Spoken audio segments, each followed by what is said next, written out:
आपने एक कहावत अवश्य सुनी होगी, जहां चाह वहां राह।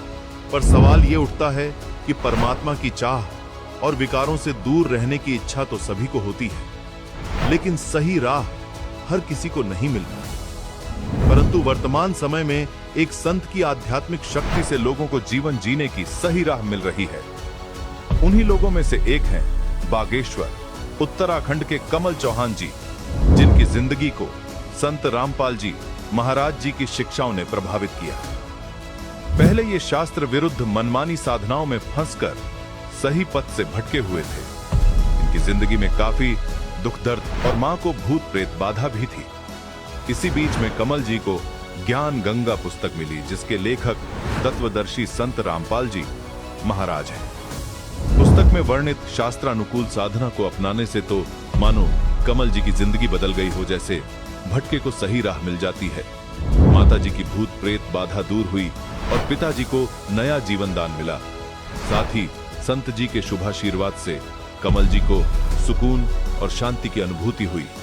अब सुनिए कमल जी का साक्षात्कार, सच्चे संत की शक्ति का चमत्कार। नमस्कार सर, क्या नाम है आपका? मेरा नाम कमल सिंह चौहान है।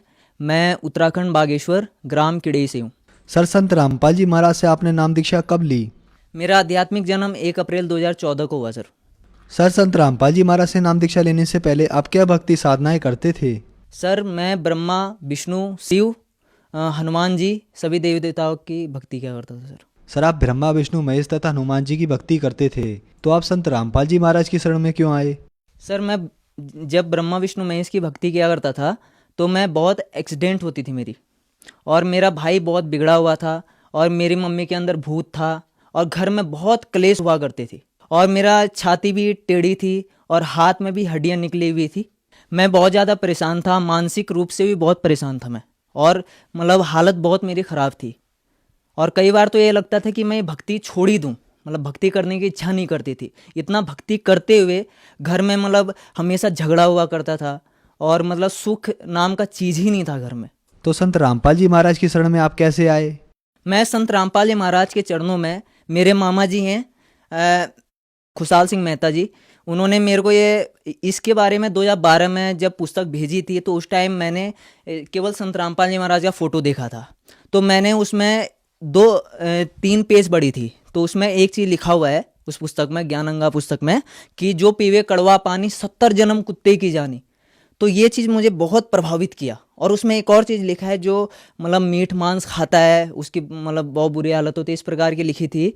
तो अब मैं अपने जहाँ पर रहता था वहाँ पर एक अंकल थे, तो वह शराब बहुत पिया करते थे, तो अपने मतलब घर वालों को बहुत मारते थे। तो वह देखकर मुझे बहुत मतलब अच्छा नहीं लगता था, दुख होता था। और एक और चीज़ मैं, जैसे उसमें एक और चीज़ लिखा हुआ है ज्ञान गंगा पुस्तक में, दहेज लेना महाअपराध है, मतलब दहेज नहीं लेना चाहिए, इससे क्या क्या प्रॉब्लम होती है, उसमें लिखा हुआ है। इस वक्त मतलब सरकार एक पहल चला रही है, मिशन चला रही है कि बेटी बचाओ बेटी पढ़ाओ। जब बेटी बचेगी ही नहीं, कैसे पढ़ेगी? दहेज के कारण बहुत सारी बेटियों को मार दिया जाता है। उसके बाद ये ज्ञान मुझे बहुत अच्छा लगा, उसमें जो लिखा था दहेज लेना मतलब गलत है, इस प्रकार का लिखा था। क्योंकि हम हर दिन न्यूज़पेपर में देखा करते थे कि हर बेटियों को मार दिया जाता है दहेज के कारण। तो मैं जब अपने मामा जी के पास गया तो उन्होंने ये ज्ञान समझाया, तो मुझे तो थोड़ा अच्छा ही लगा।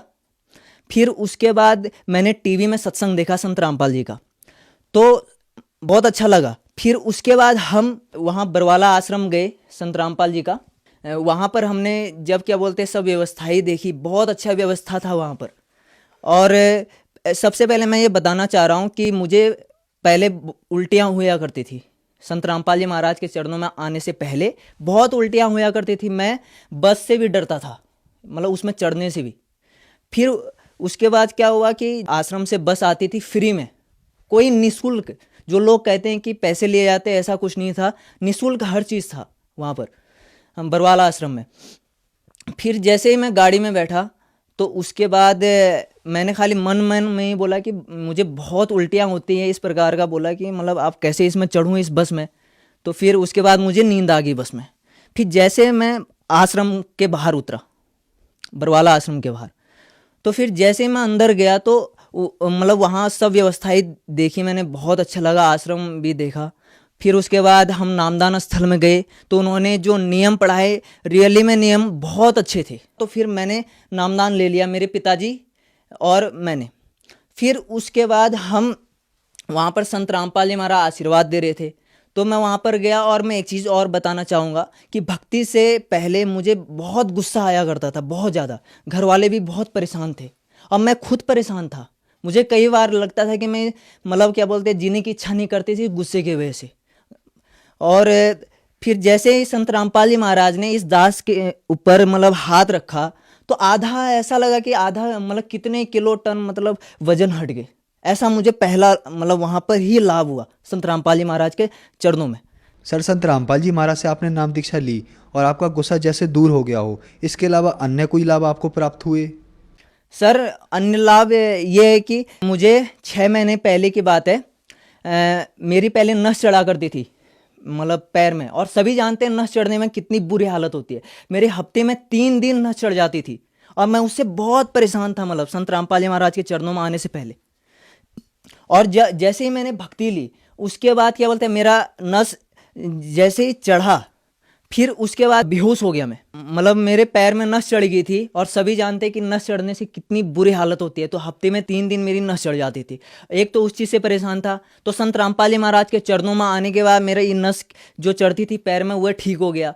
और एक और चीज़ बताना चाह रहा हूँ कि जैसे मेरे ये हाथ में यहाँ पर ये हड्डी खिसक गई थी बचपन में, मतलब खेलने से हड्डी खिसक गई थी, संत रामपाल जी महाराज के चरणों में आने से ठीक हो गई। और जो ये सीने में मतलब ऊंचा नीचा था तो ये भी ठीक हो गया संत रामपाल जी महाराज के चरणों में आने में। और मेरी मम्मी के अंदर भूत था और मेरी मम्मी भी बहुत गया, तो उन डॉक्टर ने भी बोला कि भाई ये कोमा में जाएंगे, क्योंकि आप सभी जानते हैं 70 से 140 के बीच शुगर होता है और कहाँ 900 चला जाए तो वह तो मरने के कगार में होता है। लेकिन उस टाइम उनको डॉक्टरों ने सभी ने मना किया कि ये नहीं बच सकते। फिर मेरे मामा जी ने संत रामपाल जी महाराज के आश्रम में फ़ोन किया और संत रामपाल जी का आदेश आया कि आपके पिताजी ठीक हो जाएंगे। और फिर मैं भी यहाँ पर जब मुझे पता चला कि मेरे पिताजी को 900 शुगर हो गया तब मैं बहुत रोया और मैंने कहा संत रामपाल जी महाराज आप ही सब कुछ कर सकते हो। तो फिर संत रामपाल जी महाराज जी के दया से मेरे पिताजी ठीक हो गए और उनका जो शुगर है वह नॉर्मल आ गया।